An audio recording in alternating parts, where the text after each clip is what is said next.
That's fantastic. That's a self-regulating crowd. That was my prompt. Good evening, everyone. Welcome to the Art Gallery of New South Wales.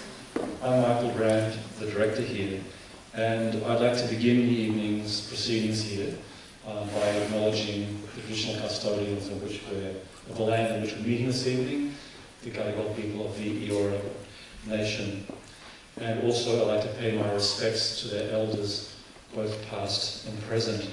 I have to offer an apology that having made a very brief welcome, I'm actually going to have to leave and I won't get a chance to hear the lecture.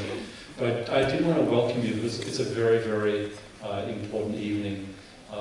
Tonight is about two sort of epic figures in art in Australia, and it's a collaboration again between the University of Sydney and the Art Gallery of New South Wales. So I did want to just welcome you all on our behalf. And here you're here tonight to hear Professor Terry Smith talk about his book, The Legacies of Bernard Smith, Essays on Australian Art, History and Cultural Politics. This is a very, very important book. I've only seen the book myself today, but I was here at the conference it's based on, and it is going to be a book that will be used in so many different ways as we look at Australian art, as we think about Australian art history, as we think about the place of Australian art in the world. So it's a very, very important event to have this book launched here this evening and to have Professor Smith talk to us all here.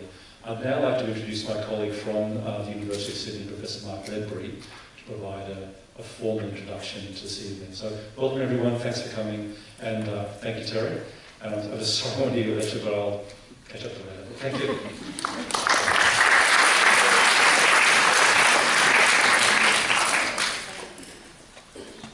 Thank you very much, Michael. Good evening, everybody, and it's a delight to welcome you all here. Thank you very much for coming. So much on in Sydney at the moment. It's lovely of you to spare the time.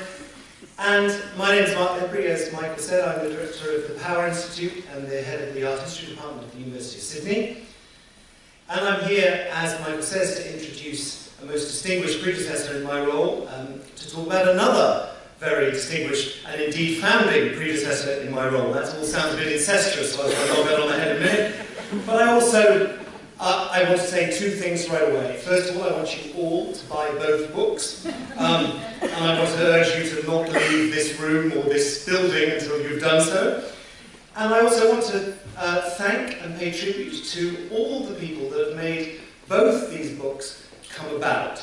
And in the case of Sheridan Palmer's marvellous biography, Hegel's Owl, of course, our first great debt is to Sheridan, the author, but it is also, and this equally applies to the Legacies of Bernard, the Multiple Legacy of Bernard Smith book, to my great colleague Marnie Williams, Power Publications Director, who can't be here because she is at Machu Picchu. I mean, this is a great excuse for not being here, but it's a great shame in some ways that she's not able to be here because she has so much masterminded the production and design and collaborated with colleagues here at the Art Gallery and Elisa and others in making such beautiful books, and she's not able to be here, so I really want to thank her.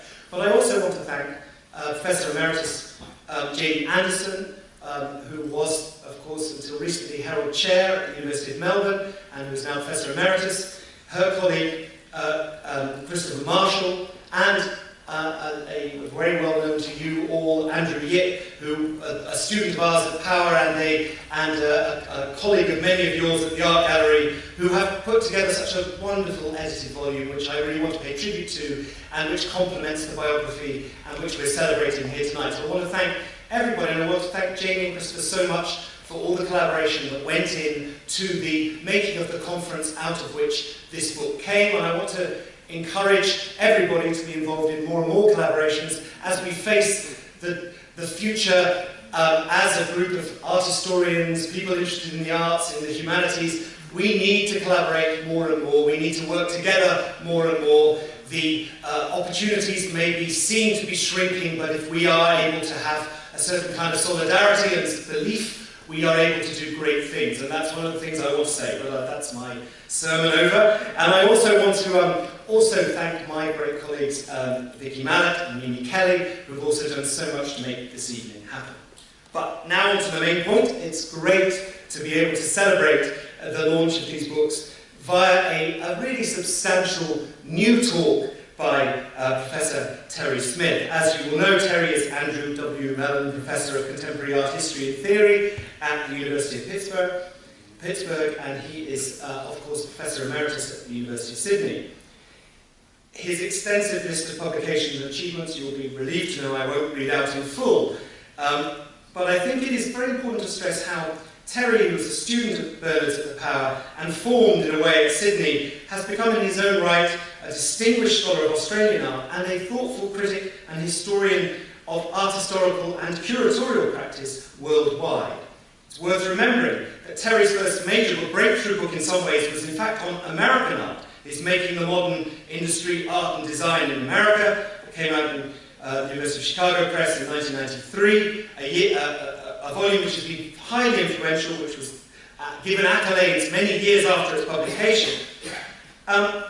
And in a way, that kind of world vision is of course indicative of the kind of art history that Bernard himself was pushing us towards. And his rich vision of modern art making nourishes his own work on Australian art. And we have to remember here Terry's own Transformations project, 2 volumes, first published in 2002, the 19th Century Art, Australian Art, Landscape, Colony and Nation, and then 20th Century Australian Art, Modernism and Aboriginality. In their own way, important breakthrough works in the history of Australian art. Since when, of course, Terry's published many books and articles, most recently turning his focus particularly on what we mean by the contemporary, a burning issue given the larger cultural shifts of the last 20 years or so, and on curatorial practices worldwide. And the most recent of these publications, Talking Contemporary Curating, was published this year. If you missed the launch at Art Space last week, you can catch it again in Melbourne on Friday of next week, I believe. And that followed hot on the heels of Thinking Contemporary Curating, which was published in New York in 2012, Contemporary Art World Currents, published in London in 2011, and his What is Contemporary Art, published by the University of Chicago Press in 2009. And that's just a very brief, very recent publication list for Terry. His distinguished work in all these areas has ensured that he's been the recipient of many awards and fellowships. He was 2010 winner of the Martha Award for Art Criticism of the CAA in the USA, and of course recipient also in 2010 of the Australia Council Visual Arts Award, a richly deserved award. And all of us who've worked with Terry in exhibition or intellectual contexts at Sydney or at the University of New South Wales, where he held a distinguished visiting professorship, in seminars, in other contexts, will know that he's driven by a thirst to know and understand. He reads widely and deeply, he argues strongly but acts generously, and has fostered generations and mentored generations of students at Sydney and at Pitt. And in all his recent work, Terry has tried to give us frameworks for thinking and understanding the practice, the organisation of contemporary art and its institutions. And I see definitely the legacy of Bernard's own work in this, a sort of complex, self-reflexive effort at taxonomy and organisation of what seems sometimes to be ungraspable and too multifarious.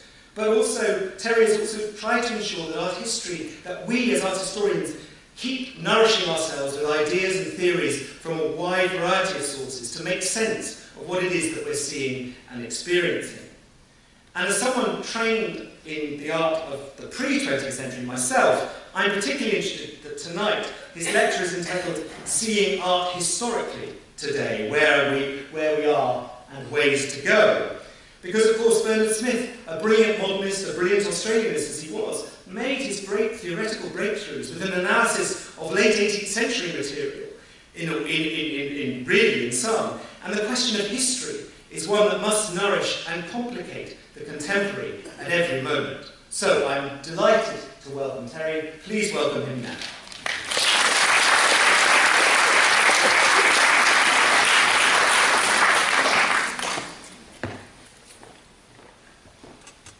Thank you, Mark, and thank everyone for coming this evening.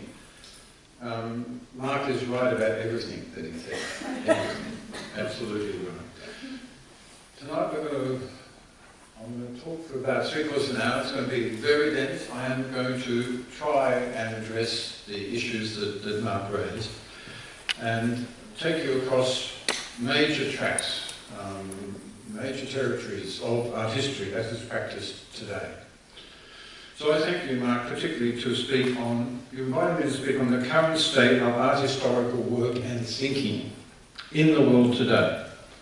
I'm of course honoured to do so in the context of the launch of the 2 books about Bernard, both of which, as I said earlier, are outstanding homages to him, and which honour his example in their reliance on depth of research, quality of thought and plain speaking. While I agree with those such as Peter Bauhartz and Paul Gillies, who argue that Bernard's greatest contribution may prove to be his Antipodean theory of cultural transmission and exchange, he himself unfailingly insisted that art history was his profession. Throughout his career, he kept an alert, if increasingly sceptical eye on emerging developments in art historiography. That's to say, the history of art history, theories and methods of art history. And he was always interested in the main issues stirring the field, whatever the period and whatever the place. Although his main focus, of course, was the modern period, which does include the 18th century, up until, and how the modern period related to relevant pasts and art in Australia, but always how it related to relevant art made elsewhere, including by Australians abroad, as we're reminded by at least 2 of the essays in the Heritage Anthology. So we're now almost 60 years on from Bernard's foundational publications. What kinds of art history do we see being researched, published and exhibited and taught today? Because art history is all of those things. So let's go first. Let's see if this works. And let's try that one. And now let's try that one. All right, one slide's disappeared. What do art historians do? Sorry, no, that's right. I didn't mean to leave that image, just the one image of Bernard and myself. There are many photographs. That's kind of a cute one. And it picks up this kind of, someone said something nice to both of us. And we're kind of shy, but we really love it. So that quality, that's there. Okay, what do art historians do? Not everyone here is practicing art historian. So let's give you a sense of what art historians do. I'll just show you, as I speak about that in a general way, I'll just scroll through a couple of screen grabs from my email notifications from various art history listservs I'm on, just topics that happened to come up last week while I was writing most of this lecture. This is, I'll show you 3 slides, they cover just a couple of days. I won't talk about them in detail, but if you just look through that lot, so here's another lot, look at the topics that are being broached for the next College Art Association conference in New York, and the one in London next year as well. So these topics, it's immediately obvious when you just glance through these lists that historians of art, architecture and visual culture are working on objects, ideas and settings that appear in a seemingly limitless variety of forms, that they occur across an enormous temporal range, indeed the whole knowable human history. And some now are even thinking about whether art existed in deep history. And they also operate across a global geography. And some of us, including myself, are advocating the adoption of what we call planetary perspectives on our current situation. As well as that, there's a wide and in principle limitless variety of modes of inquiry and of interpretive models that may be deployed within the discipline of art history itself and within its institutional boundaries. At the same time, the discipline is open to interdisciplinary exchange, which also in principle is infinite. Art history gobbles up all the disciplines that are anywhere near it. Now in practice, of course, this potential is limited and constrained by many factors, not least the concentration of resources in some places than others. And that's what led James Elkin in his book, Is Art History Global, to ask that question, the question in this title. Now by art history, he meant the kind of research, teaching and writing publishing that's carried out by major scholars in the Western centres. So of course the conclusion is art history is not global, because writing about art in Asia, Africa and South America tended to be more like art criticism or art reporting or just description. He also felt that art history would never be truly global until non-Western art historians devised their own distinctive analytical categories, subjects and methodologies. So David Carrier, also in his book called World Art, History and Its Objects, came to the same conclusion. However, neither author takes sufficient account of the accumulative effects of the international networking between art historians who are active all over the world. This to me is a tendency that promises much for the creation of what I would call a truly contemporary art historical enterprise. And that's the main thing I'll try and sketch for you tonight. That's what I see coming into shape. It's not a natural development, it won't happen easily. And indeed, because of the inequity of resources, a number of connective initiatives are being actively supported by centres in Europe and the US. For example, Hans Belting ran a global art in a museum project for 5 years up until a couple of years ago.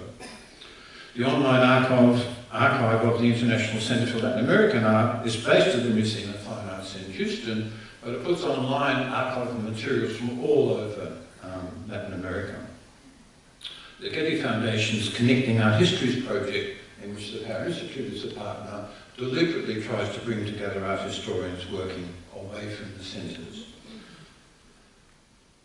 So the jury is still out, however, on whether such efforts will build a globalised profession, that's to say whether it will export mainly Western ways of doing art history, generating a kind of soft colonialism in the discipline, or whether the rest of the world, that includes us in many ways, will be able to feed enough of their priorities into the mix so that a genuinely worldly art history, worldly art historical profession will emerge. So worldly is an important word, as you'll see. Among those of us who think about the profession as a whole, there is an important debate about whether the core object of inquiry is world art or global art, and there's much slippage in meaning between these terms. I mentioned David Summers, Hans Belting, Thomas da Costa Kaufmann. If you look in the Oxford Encyclopedia of Aesthetics, I actually have an article about that topic, and other people are writing about it as well. Whitney Davis at UC Berkeley. My view, which frames everything I'm saying tonight, is kind of summarised in what we see here. A truly contemporary art historical enterprise would be worldly, but worldly in a very particular sense. Not the world as seen from Europe and the US imposed on the rest, not the world as seen from one locality or region, defiantly or defensively bent on distinguishing itself from others, or others, but rather a constantly negotiated connecting of localities and regions in the context of our shared and increasingly urgent need to act in ways always in the interest of past, present and future life on this planet. I say past life very deliberately. So that's the value core of what I'm arguing and what will be at the basis of a truly contemporary art history. Let's go now to how art historians think, not just what they do.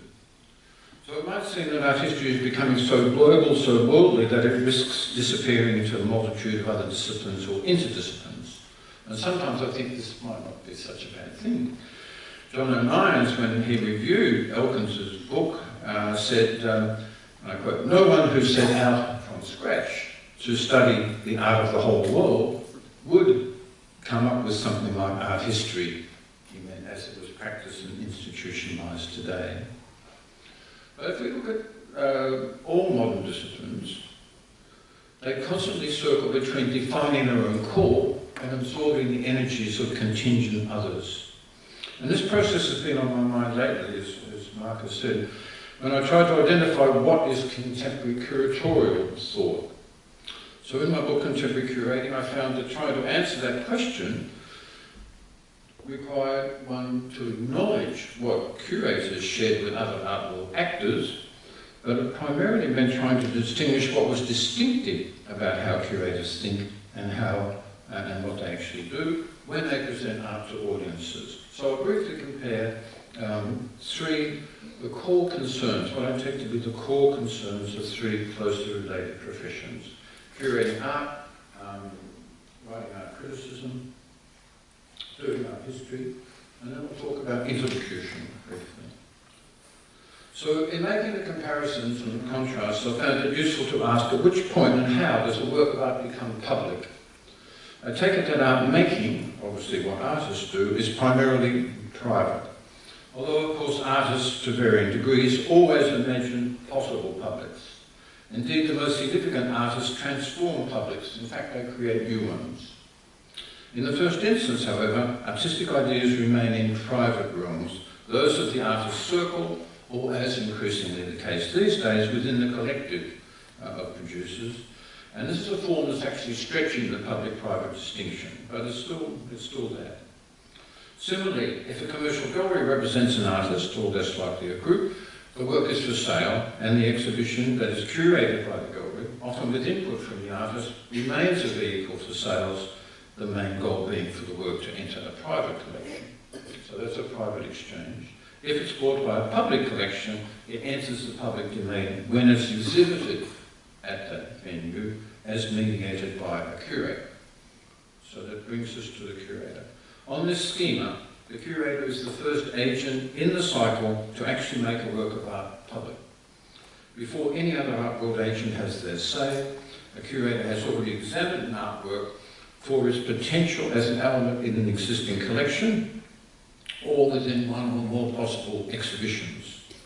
So envisaging a work's place within the ongoing, implicitly timeless, or the word is permanent collection, is a museum-based primary responsibility, followed closely by imagining the work's possible role within temporary exhibitions within her museum, or as a loan to other exhibitions. Thinking in collection terms is mainly done by curators as a kind of art historical thinking, and so is most planning for temporary exhibitions in museums, although that's changing as museums become more and more places of mass entertainment, which feels a little bit like upstairs on a Wednesday night. For the independent curator, the first instinct is to project the work into one or more potential exhibitions to be staged at any one of a variety of venues now open to showing art. If the venue doesn't exist nowadays, it can be invented to suit the public, or the public's, implicit in the work. So that's in a sense the core of what curators do, I think, and obviously in my books I've talked about it a lot more. The art critic, generally speaking, starts from a situation enabled by other critics, but also by curators, and informed by the work of art historians. Usually, critics strive to articulate in writing an immediate response to the works in an exhibition, taking them one by one, or comparing them to others. By an act of kind of projective imagination, they strive to show how, in this work of art, the artist has worked to transform form, given form, but also formlessness, into figure in a meaningful, or perhaps in some cases not so meaningful way. Critics also compare the exhibitions they're looking at to other ones on the same subject or similar ones, and often provide relevant contextual commentary. Importantly, they add evaluations to their descriptions, thus indicating how much attention should be paid to this artist, these works, or this exhibition. In sum, critics write monologues in the present tense, spoken words that evoke what a reader might experience when he or she comes to look at the same works in the same exhibition quite soon. Art historians are trained to accumulate what we take to be art historical facts. That's to say, details in works of art and facts about them that add up to the best possible explanation of the historical formation and development of a school of art, or the evolution of the work of one artist, hopefully in some illuminating relationship to the society in which he or she works or worked.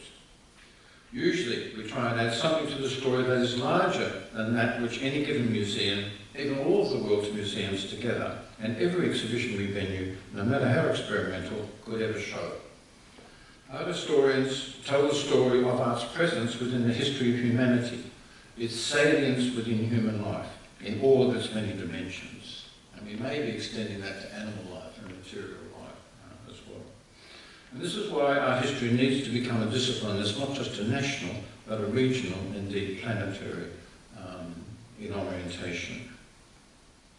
So for an art historian, the real excitement arises when the scrutiny of the artworks and documents pertaining to them provokes an unexpected meaning, a resonant relationship that illuminates the artwork, the art around it, and the larger story of art's values in the world.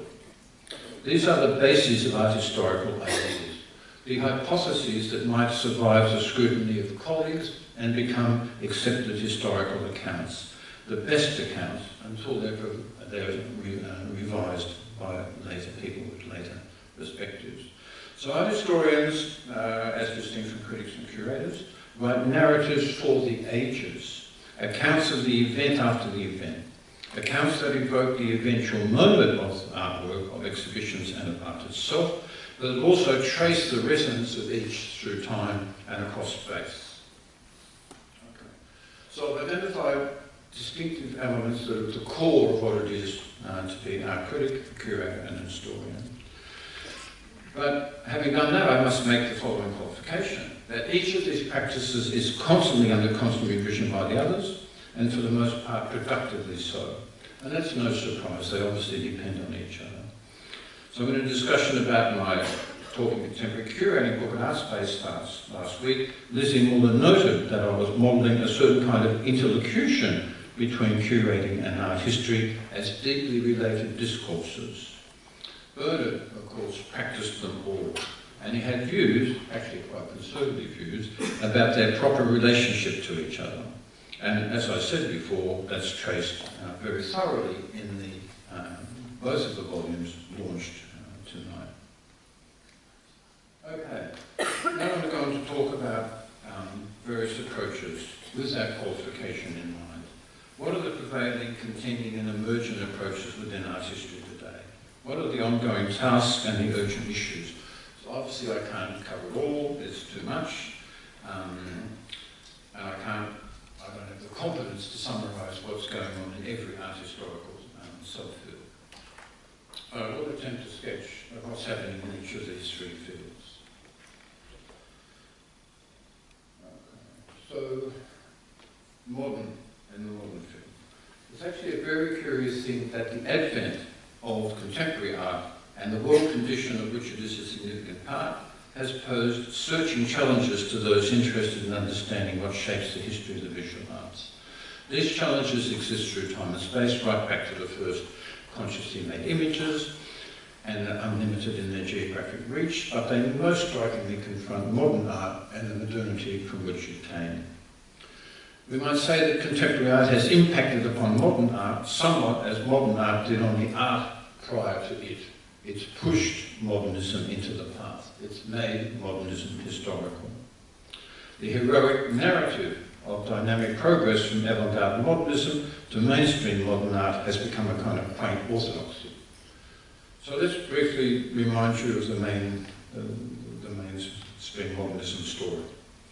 From the middle of the 19th century in Paris and then elsewhere in Europe, but especially during the early decades of the 20th century, modern art of one kind or another became the predominant mode of the visual arts in Europe, the key cities of which took themselves to be carriers of art's most essential and universally valid developments. They were the foci of international exchange between artists, including those from each other's cultural colonies. An art historical narrative framed modern art practice, one that valued incessant innovation in painting, sculpture, architecture and the graphic arts, and the vital role of avant-garde groups in art centres, especially in Paris, as I've said, from the 1860s to the 1930s. That's chapter 1. Chapter 2 is that during and after World War II, New York became the leading centre of modern art's mature development, the core of which was only then named modernism. Subsequently, during the 1960s and 70s, artists active in the United States and Europe effected major transformations in art practice, purpose and the use of materials. Earlier modernisms were undermined, leading to what some historians call the neo-avant-garde, others late modernism, and still others, such as myself, the beginnings of contemporary art. That's the story. That's been subject, as many of you know, and you have many practitioners of it here, and have heard our lectures on the subject, to what I call radical revisionism. It used to be called the new art history. It's been an ongoing enterprise of disciplinary self-criticism since the 1970s. It's complicated this orthodoxy in significant ways, critiquing it from social, political, feminist, psychological and semiotic perspectives, while arguably sustaining the overall narrative structure, I would suggest. But to me, this approach has always been less a matter of a new art history, more than one of radical art historical revisionism, as I've said. It's devoted to exploring the roots of the art that it studies, the psychic, social, economic, cultural and political embedment of art, including art's critique or othering of its own situatedness. That's what art does a lot of, always has, always will. It does so in the name of the need, it being this radical revisionist approach, does so in the name of the need to radically transform the disabling inequities of these situations as they've evolved within capitalist modernity, status socialism, within patriarchal structures of sexuality and social power, and by feudal fundamentalism. Further, it seeks always to test the critical and theoretical approaches, the political strategies that have emerged to pursue such transformations.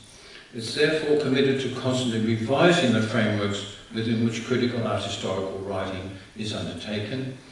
We can see this at its best in the work of art historians such as Linda Nochlin, T.J. Clark, Michael Fried, Griselda Poller, in their treatment of artists, of course, such as Cézanne, but also rewriting the whole history from Courbet, Manet, Degas, Cassatt, many other artists. So that's the core tendency of radical revisionism that's profoundly influential on people such as myself and colleagues like Junia, who's part of it, and that whole entire tendency. There's a parallel but much less passionately political version of this approach at work that dominates in the United States, obviously the October Group, led by Rosalind Krauss, Yvon Lanois, Benjamin Buchloh and Hal Foster. Now, orthodoxy from modern studies in the United States becoming increasingly introverted. I'll come back to that a bit later. Some scholars from the peripheries have made important revisionary contributions. For example, Serge Gilbert's How New York Stole the Idea of Modern Art, and Bernard himself in his book Modernism's Histories. Not so much his claim about the formalesque, which was a mistake, an unfortunate mistake, but his compelling arguments for the impact on the centres of artistic initiatives from the provinces. His entire career, including from European vision, is based around the transformations that can be produced by people from the provinces or people from the centres actually paying attention to the different worlds that exist outside of Europe. Now, I continue to believe that this radical revisionist approach is the most appropriate one for writing histories of avant-garde and mainstream modernist art created in Europe and the United States, up to and including the 1950s. Late modernist art continues to be made today, in fact, notably by artists whose major breakthroughs occurred in the 1960s and 70s, so aspects of this kind of critique remain relevant. For example, Peter Osborne's identification of the post-conceptual character of major neo-modernist streams within contemporary art. But radical revisionism has not been flexible enough to encompass the study of modern art when viewed on a worldwide basis. Its place has been taken in this regard by the multiple modernities or the polycentric modernism's approach that I mentioned just here. So multiple modernities, what are they? Since the 1980s, and especially since the 1990s, researchers in museums and universities all over the world have been exploring the local and regional arts made during the modern period, in much greater depth and in less judgmental ways than before, less condescending ways, I have to say. Practices are described as vernacular, alternative, and counter to the Euro-American mainstream. They've become valued in their own terms or more highly when we think comparatively. The Multiple Modernities project in the visual arts seeks both local recognition, self-recognition, and international acknowledgement of the modern art created in the colonies and the former colonies of the Western powers, in the countries that, while not colonies, remained peripheral to them during the modern era. The struggles of these countries for independence, their efforts at nation building, their fight for a non-aligned place within the Cold War political and economic order, they've been definitive of their decolonisation, especially since 1945. Artists, writers, educators and some politicians have learned from their own steadily accumulating experience that in each country the visual arts had specific roles to play in forwarding post-colonial critique, in perpetuating traditions and usable pasts, in creating new national cultures, in building bridges to other cultures with similar histories, and in negotiating cultural relationships with the still dominant powers. This is a very rich series of things to be wanting to be doing. They weren't recognised before. So, for many, the questions then become, how might a history of these changes be written? Can these developments be seen to have occurred during the decades prior to decolonisation? In fact, throughout the entire history of each society's relationship to Western modernity, right back to the 18th century, in fact the 17th century, in fact the 15th. Finally, how might such a history help accelerate these developments towards independence and at least help artists in these countries and cultures find a viable place within the globalised world disorder that prevails at the present? Now, this is a really strong enterprise carried on by art historians, critics and curators all over the world now. It's the main thing in a way that thinking people do in our field. It's interesting that these histories have been written mostly from the presumption that the priority for every social formation was to modernise itself. That is, to move towards the social, political and economic structures of the Western market democracies and to integrate into a world dominated by those structures. But there's a less provincial way of seeing what was going on. And this is one that seeks to show that each society modernised or negotiated a relationship to Western-style modernity in its own way, and that the visual artists in each of these places did the same in their relationships to Western modernism. So, for example, Kavina Mercer's Cosmopolitan Modernism project, with the Roman Museum on the front, a whole series of really wonderful books and essays, pursuing the idea of whether an exchange between provinces and peripheries, artist exchanges between continents, in fact generate a kind of modernism that's distributed amongst these places and escapes in important ways the top-down, the vertical notion of European modernism. And then Chika Kekagulu's just published a book last year where he tracks the work of artists such as Sekoto, who you see there, not looking at the so-called retrograde style that the artist is using, but the fact that he's, in this context, producing a critical modernism and refusing to follow the kind of primitivizing of his teachers by showing, in this particular image, the moment of independence and awkward independence of his country. So, although advancing rapidly, this project continues to wrestle with a number of unresolved questions. The crunch point is to decipher whether the artists in the colonies and at the peripheries sought to modernise within the terms set by development in the metropolitan centres, or whether indeed they developed distinctive local modernisms that deserve recognition as of equal value to those at the centres. Now, to me, this is a contemporary question, in that it's about the contemporaneousness of two similar but different kinds of parallel development. In fact, the richest approach in this direction is to recognise that in any given situation, there are a number of different kinds of art being made in the same place at the same time. Some are modernising and others are not. We're fortunate that John Clark has led this kind of approach. In fact, in world terms, he's led this kind of study, in the way in which he looks at Asian modernities being pursued alongside continuing traditions, neo-traditionalisms, and so on. And it's also led in comparing the modernities within different regions and between different countries within Asia. These might seem obvious things to do, but they're very rarely done in the world. It takes perspectives that are in a way Antipodean, or I'm not sure that John wants to be known as an Antipodean, Antipodean perspectives to see the need to do this. The question of whether an inherent value in practice in the peripheries, there's a huge desire to discern them. They're very hard to discern.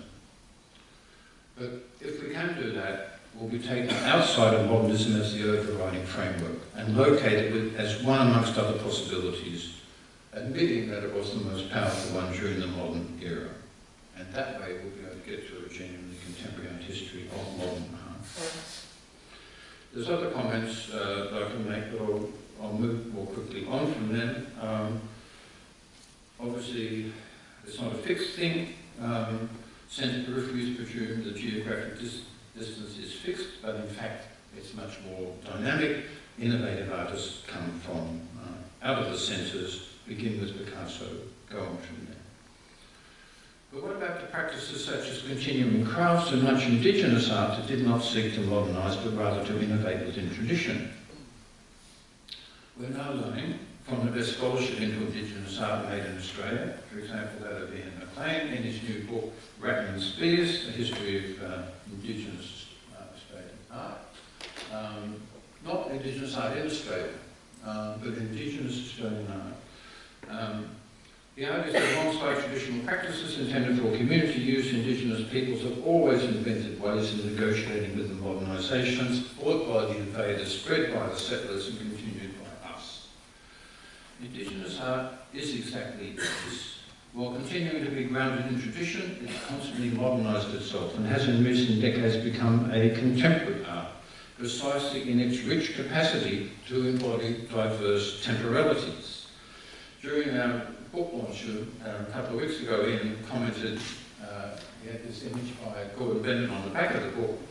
He loves this image because, as he says, I quote, it could have been made by any artist, anywhere, at any time.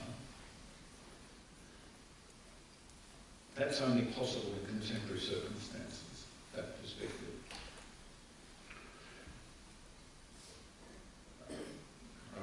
Before I get on to contemporary art, which I'll do in a minute, I'll quickly have another awkward question within the multiple modernities approach. Is the modern art being made right now in many parts of the world, notably in South and Southeast Asia and the Middle East, is that a belated modernism or an element within contemporary art? In many ways, in fact, like indigenous art, it's both at once. Our contemporary experience opens us to seeing multiplicity as having been present now, as it was in many past, in fact probably all past.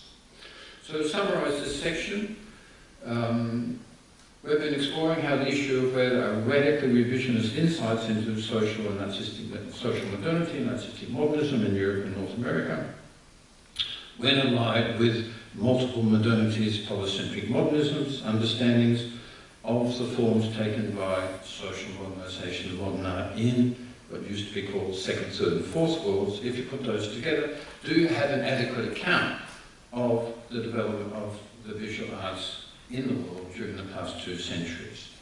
So I think the provisional answer is yes, we're getting there. And most of it is in movement and it's working, but what we don't have yet is an articulation of how the developments in multiple modernities have led towards contemporary created, if you like, the diversity within contemporary art. Okay, so at least 50 years of contemporary art. I've had it for at least 50 years, but in a conservative account. Is it still late? Isn't it too late? Isn't it too late now or not too late? It's very late for people still to be asking whether we can understand it from art historical perspectives. If you believe, as I do, that such perspectives are necessary as a counter to the kind of what I call contemporary presentism in the general culture, which is an uncritical embrace of immediacy that prevails in many art worlds, and the word for that is the contemporary. So maybe here, the contemporary, you say, the contemporary what? What do you mean by contemporary what? Contemporary what? World, life, art, culture, what? So what kinds of approach are important to interpret in this art as it's happened? Are the perspectives that I've been canvassing that apply to modern art, are they really up to the task, or is a different approach necessary, or a modified one necessary? There are very few overviews of contemporary art, and it's difficult to answer this question. Very few people have offered overviews. Another reason is institutional reluctance. There's a schism between art historical research, teaching and publication devoted to the art of the past and that concerned with contemporary art. Particularly if you look at the institutions, around 15 years ago, in many university departments, graduate schools and research institutes, in representative organisations, in publications, contemporary art was an afterthought. Gestured at in a concluding lecture in a modern art survey, one visiting session by a visiting critic in a graduate seminar, a few slots on the conference schedule, a review or two at the back of a professional journal. During the past 15 years or so, that's changed, particularly in the major centres, like the United States and Europe, England. Art history graduate applications in for contemporary art outnumber all other fields. If you add modern art to that, it basically swamps most applications. Not, however, acceptances. Undergraduate students who are interested, the specialist contemporary art journals proliferate. We know that the market has a massively self-interested but undeniable impact. Newspaper stories abound, museum goers flock to it. Curators are active all over the field. Contemporary art is kind of everywhere, except in the leading art historical institutes. There's a recent article by Elizabeth Mansfield, who's a curator of education at the Getty Museum, where she surveyed the history of research institutes in the United States, most of which were founded in the 1980s by private philanthropy. And her story, she says, is a move from culture wars, that they were a haven from the culture wars of that period, and now they, in fact, embody a civil war in their nearly universal rejection of contemporary art. An exception is the Park Institute, where Mark was for many years, and I've been, and Mary has been. The other great research institutes in the United States and England and many parts of Germany, Italy and elsewhere, focused only a small percentage on contemporary art. I don't think there's a civil war, but definitely there's a deep, profound pushback on the part of major institutions against contemporary art, with a view to trying to save the entirety of world art historical culture, which is perceived by many to be threatened by it. Now, as many of you know, as Mark said, for many years I've been offering a set of hypotheses which may amount to a theory about how contemporary art arises in the conditions of contemporaneity, as I've sought to define them. First time I did so was a lecture at the University of Sydney in May 2001. And 10 years later I ended an article in the Art Bulletin with this statement. Placemaking, world picturing and connectivity are the most common concerns of artists these days because they are the substance of contemporary being. Increasingly, they override residual distinctions based on style, mode, meaning and ideology. They're present in all art that is truly contemporary. Distinguishing precisely this presence in each artwork is the most important challenge to an art criticism that would be adequate to the demands of contemporary. Tracing the currency of each artwork within the larger forces that are shaping this present is the task of contemporary art history. So this is the essence of what I've argued in my recent books. I've argued that there's been a shift in many art-producing centres throughout the world since the 1950s, and they have patterned the shift from modern to contemporary art. And that shift is the defining art historical fact of the recent past and the present. And what I've done in recent books is talk about the development of three different currents in contemporary art. One is essentially retro and modern in all kinds of ways, but continues very powerfully. Another that follows from the decolonising as part of the multiple modernities thing that's turned into national transitions, a kind of transitionality between ideas of nationhood and so on, again through these phases, and towards a set of contemporary concerns that you see here. These, the first two currents I speak about are embodied in the two different covers of my contemporary art book currents book. Of course, the American edition is on the right, I don't need to tell you that. The British edition is on the left. It's an artist by a gay artist from South Africa performing Rodin's The Kiss in the National Gallery in Johannesburg with her gay American art friend and dealer. Images of vulnerability compared to images of confident masculine power. Obvious summaries of this first and second current. The third current, which really is unnamed or can't be named. Increasingly, numbers of younger artists work and explore things about self-fashioning and mediation, precarity, futurity and climate change. They work personally or with others, particularly of their generation. They work through an increasingly networked kind of world. I'll just show you one example, concern about climate change, which is this project of Art Space, where what they're doing is tracking the totally destructive impact of petrochemicals throughout the southern United States along the Mississippi River. Now, I've been glad that my writings on contemporary art have been mostly well received, and there's been one award and all the rest of it, but they've only been received by younger generations of art historians. I'm particularly pleased that the Melbourne Journal Discipline, produced by art history graduates from the university, has pursued these ideas, representing a continuation of the commitment to art historiography that Bernard also represents, and many people in this room are very much part of. It's a great emphasis on these art historical questions than you will find in any other art historical community in the world. It's a fantastic thing. Perhaps the novelty of the ideas that have been putting forward as art historical hypotheses deserve a quick remark or two.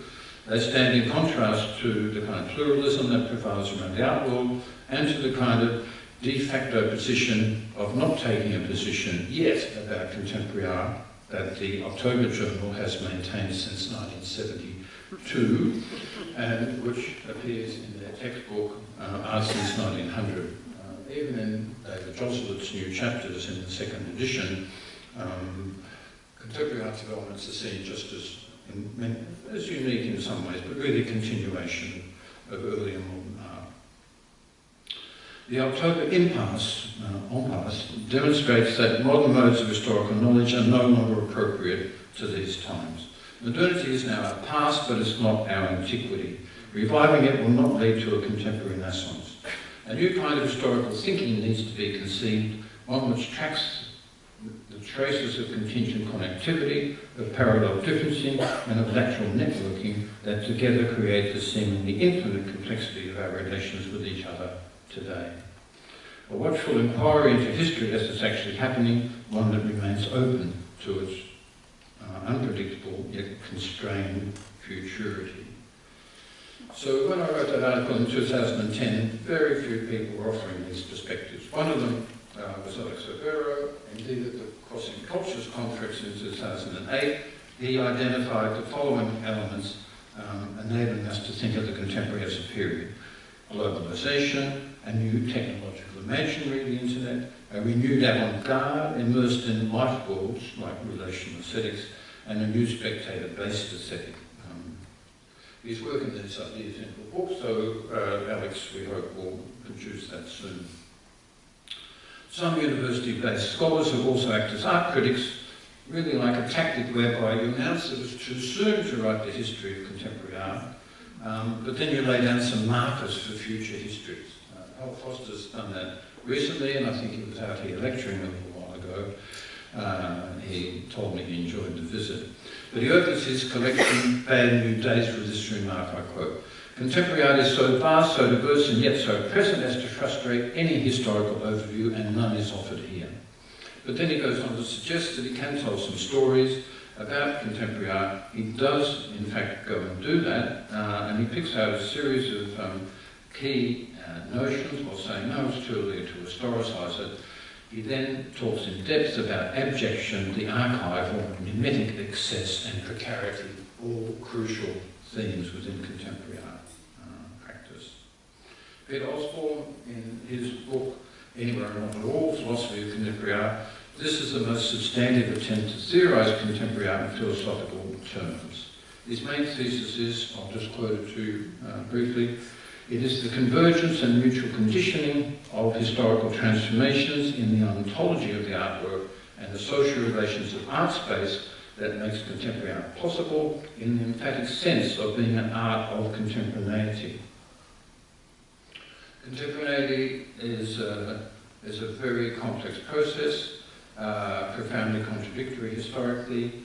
He says, in which I quote, artists, art institutions and markets have negotiated the politics of regionalism, post-colonial nationalism and migration in order to override the open spatial logic of post-conceptual art with global political dynamics.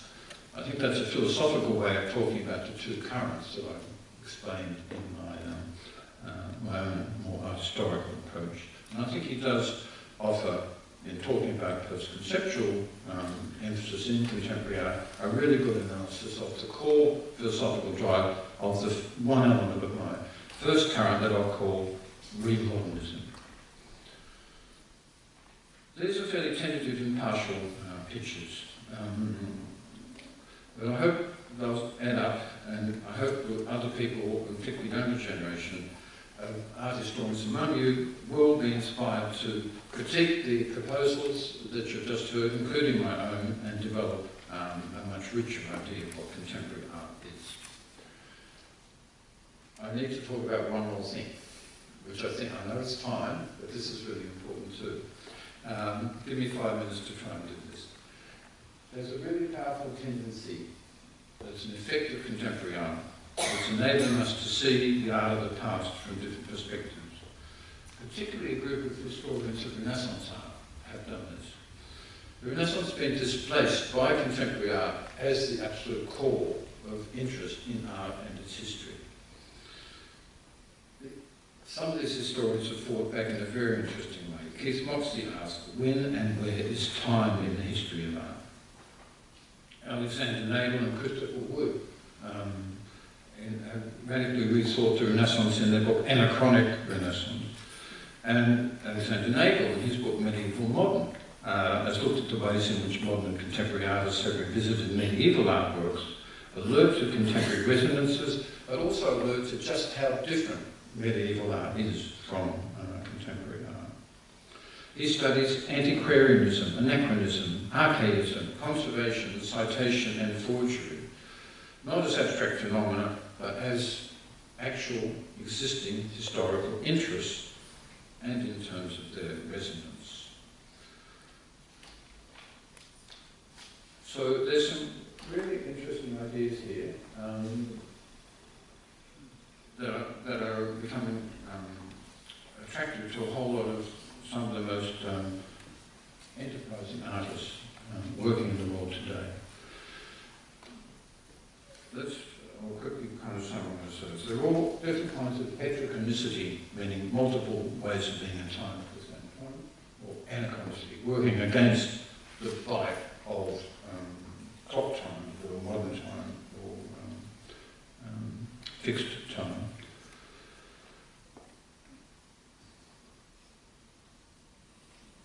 All these ideas are more interesting, I think, than ahistorical approaches or ideas that you somehow escape time. We see these explored in very interesting ways in exhibitions such as Art Tempo at Gloucester 14 in 2007. But mostly, exhibitions of this kind evoke a kind of pleasing but misleading idea that art is essentially ahistorical. At its essence, it can escape history altogether and reach a state beyond time, and in fact become timeless. Locally, Mona pursues that approach, relating a certain fairly straightforward theme to an idea that art from anything can exemplify that theme. There's another, I think, more interesting idea, and that's the idea of anachrony, an artwork being in some respects in an open and adventitious relationship to time. This is more interesting than achrony or timelessness. It's richer than anachronism. Anachronism implies being out of an already determined temporal sequence. Let me explain this by a quick contrast. Most modern art history is based on the fact that works of art were created in one particular time and place. So the first job is to go back to that place, recreate it as thoroughly as you can. Contemporary viewers are interested in that, but they're also more, at least in as much interested in how certain works might do more than that. The artwork for any time and place may have been created by an artist alert to the existence of the multiplicity of temporalities pervasive in his or her own time, as many artists are today. The artist may be inclined to play with indicators of times present, times past, or imagined. After all, it's absolutely a staple to explore the interplay between sacred and secular time. Art has been required to do that for many, many centuries. Today, artworks, however, seem less mutely chained to their past and to be more than the summation of their creators' intentions. They seem to address us more directly and to be more complex and subtle interlocutors than they were when they were constrained by overdetermined historical narratives. So artworks from certain past might have been as lost within the complexities of their present, their contemporaneity, as we are in ours. It might therefore be possible to share that feeling across spans of lineal time and across seemingly incommensurable cultural differences. Amongst practicing art historians, Georges D. Huberman has developed this approach in breathtaking ways. In his book, Confronting Images, he alerted us to the dark underside of images, the violence of their emergence that often is the case, the realms that images obscure, and their fragility in establishing and sustaining meaning. He's obviously working in the lineages of A.B. Warburg, who examined the irrational strains in Western culture. So his early book on Western culture, on Fra Angelico, shifted our gaze from iconography, perspective theory, and how he absorbed Flemish painting styles, to the paragon, to the framing devices, to incidental detail, to show that he used a complex colour coding to signal the coming to visibility of sacred knowledge, and used variegated marbling, which is done all over there in the cloisters of St. Marco's, variegated marbling to evoke Christ's blood. Georges' most recent book, Images in Spider-Ball, explores four stills from a film taken by a Sonderkommando of women being herded into gas chambers. And the creation of those, just glimpse it on the bottom left there if you really want to glimpse it. And the creation of corpses just removed from the same place. It's believed that these are the only existent images of gas chambers in operation from the entire Second World War.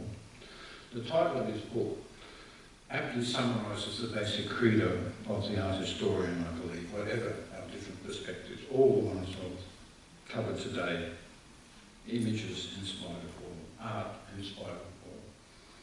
So in conclusion, let me say that art historians today are also testing out other approaches that I haven't been able to mention.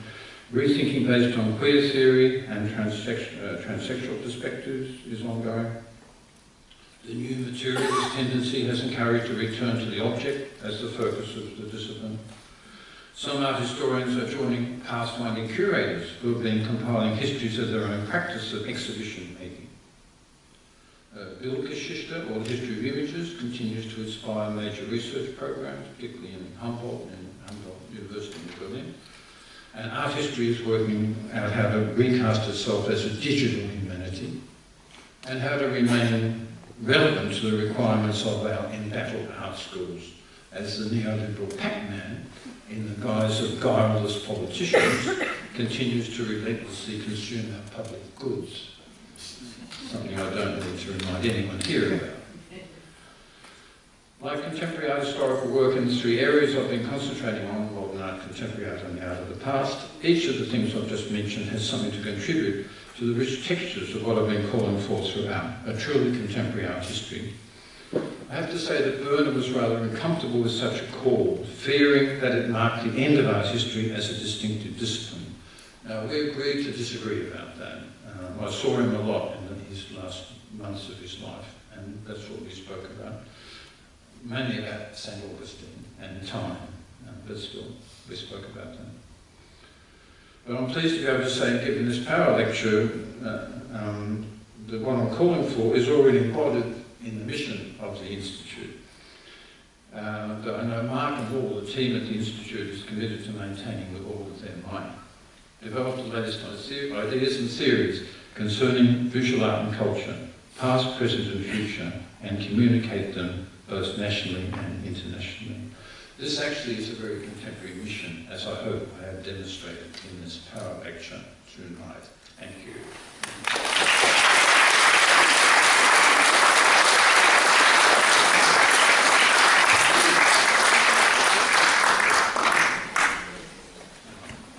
Thank you very much, Terry. Sadly, the bite of time, I'd love to be achronic or anachronic or whatever it is, but sadly, we are not probably going to have time for the Q&A that we perhaps might have hoped for. However, I'm sure Terry will be around for informal questions at the back while you are buying books as you leave. Terry will be around, and I'm sure you can ask questions, but I want to, before we conclude officially, I just want to thank not only everyone involved in the production of both books, but especially tonight, Terry, for a marvellous and very rich lecture, which has given us much food for thought. Thank you very much.